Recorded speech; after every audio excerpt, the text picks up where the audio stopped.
రైతులు రీసర్వేలో పాల్గొని సమస్యలను పరిష్కారం పొందాలని మార్కాపురం సబ్ కలెక్టర్ సహదిత్ వెంకట త్రివినాకు అన్నారు. ప్రకాశం జిల్లా మార్కాపురం పట్టణంలోని తహసీల్దార్ కార్యాలయంలో ఉన్నతాధికారుల ఆదేశాల మేరకు మండల పరిధిలోని నరసింహాపురం గ్రామంలోని భూములు యాజమానులు రీసర్వేపై అవగాహన కార్యక్రమం నిర్వహించారు. ఈ సందర్భంగా సబ్ కలెక్టర్ మాట్లాడుతూ సహదిత్ వెంకట త్రివినాకు మాట్లాడుతూ సుదీర్ఘంగా హద్దులు తదితర సమస్యలకు రీసర్వేలో వేగంగా పరిష్కారం ఉంటుందని అన్నారు. అందుకు సంబంధించిన ఆయా గ్రామాలలో నిర్వహించే గ్రామ సభలలో భూ యజమానులు పాల్గొనాలని సూచించారు. ఇక అదేవిధంగా రైతులు రీసర్వేపై పూర్తి అవగాహనతో ఉండాలని అధికారులకు సహకరించాలని అన్నారు.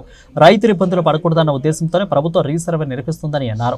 రైతులు సహకరించాలని వారి భూములు పొలాలను కూడా వరాలను సక్రమంగా నమోదు చేసుకోవాలని అన్నారు. ఇక ఈ కార్యక్రమంలో మార్కాపురం తహసీల్దార్ చిరంజీవి, ఉప తహసీల్దార్ శ్రీనివాసులు, విఆర్ఓలు, రెవెన్యూ, ఇతర అధికారులు మరియు రైతులు పాల్గొన్నారు.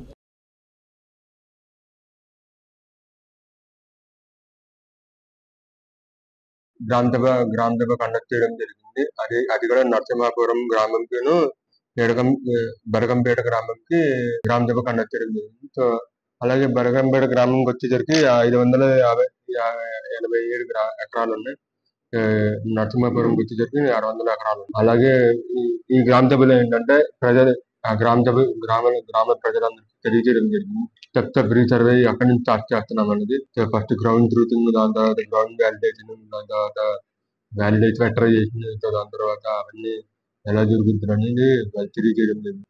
అలాగే అది కూడా కాకుండా వాళ్ళకి ఫస్ట్ మనం గవర్నమెంట్ ల్యాండ్ నుంచి స్టార్ట్ చేస్తాము. ఫస్ట్ విలేజ్ బౌండరీ నుంచి స్టార్ట్ చేస్తాం కాబట్టి విలేజ్ బౌండరీ నుంచి దాని తర్వాత బ్లాక్ బౌండరీ, దాని తర్వాత అలా వచ్చి దాని తర్వాత ప్రైవేట్ ల్యాండ్, ప్రైవేట్ పట్టాలు ఏమన్నా ఉంటే వాళ్ళకి కూడా రీసర్వే చేయడం జరుగుతుంది.